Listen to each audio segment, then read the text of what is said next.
What was the vision? What was your vision? Well, a computer on every desk and in every home. Right. I don't have one on my home or in my We're desk. working on or that. Vice versa. And how did you make that work to your advantage? Well, we had 80% boys and 20% girls. Right. But in my classes, they were all girls. Just you, because you worked the schedule into the... There you go.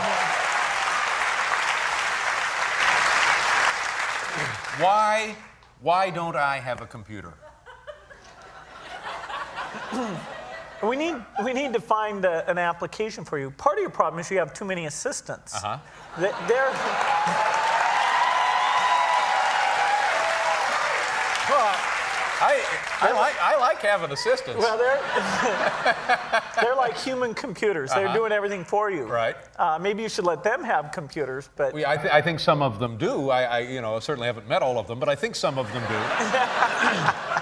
But I think about this, and what about this internet thing? Do you know anything about that? Sure. What the hell is that exactly?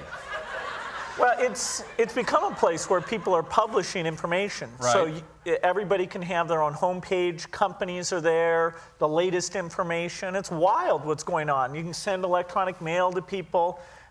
It is the big new thing. Yeah, but it's easy to criticize something you don't fully understand, which is my position here. Go ahead. But I can remember a couple of months ago, there was like a big breakthrough announcement that on the internet or on some computer deal, they were going to broadcast a baseball game. You could listen to a baseball game on your computer.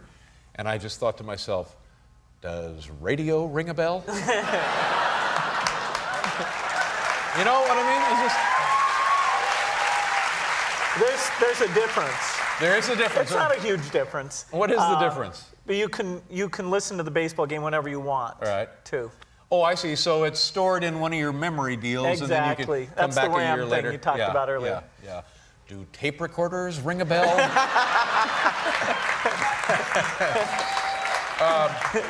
I just don't know. What can you, just knowing me the little you know me now, what am I missing here? What do I need? Well, if you want to learn about the latest cigars or auto racing statistics. Well, I've got that covered. I subscribe to 2 British magazines devoted entirely to motorsports, and I call the Quaker State Speed Line about 2 times a half hour. So now, would the computer give me more than I'm getting that way? Oh, you can find other people who have the same unusual interests you do, and.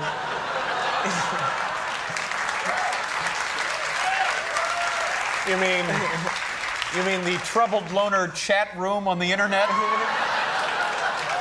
Absolutely.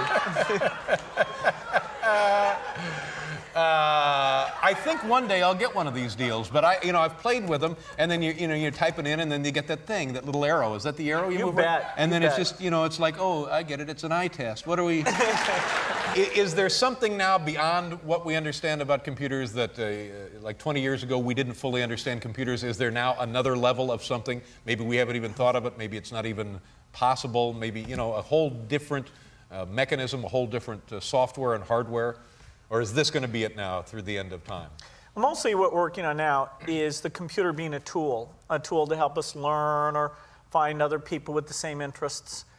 Eventually, we may figure out how to make the computer think, but that turns out to be a very tough problem. In fact, there's been almost no progress made on it. So nobody knows when that'll happen. Some people think it'll never happen. Yeah, we don't want them to think, do we? Not really, well, I wouldn't think. It's a scary thought. Yeah. It's too bad there's no money in this, too, isn't it?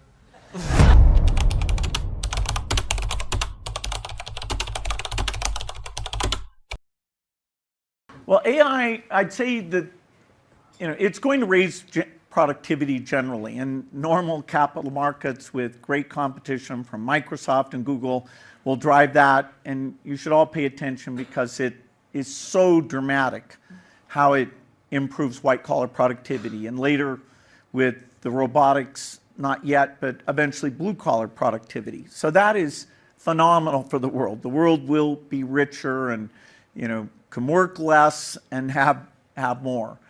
The place where it's with equity, and we have a huge commitment to make sure there's not this normal 20-year lag between benefit to the rich versus to developing countries, is that there's a bigger teacher shortage in Africa than elsewhere, a bigger doctor shortage. And so not only will we invent new tools using AI, like the ultrasound, we will provide health advice and directly, in their local African language, fully tailored to the conditions in those countries. We will provide an AI doctor. We will provide an AI tutor.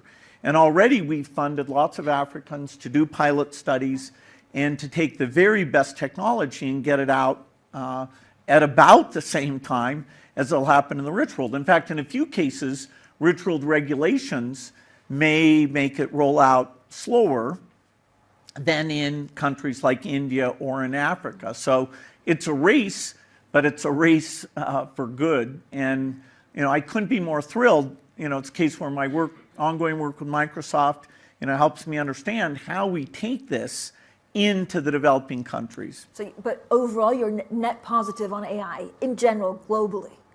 For everything. AI is a brilliant tool for people to be more productive. Now, it means the bad guys will be more productive, so they can do more cyber attacks, so they can design weapons.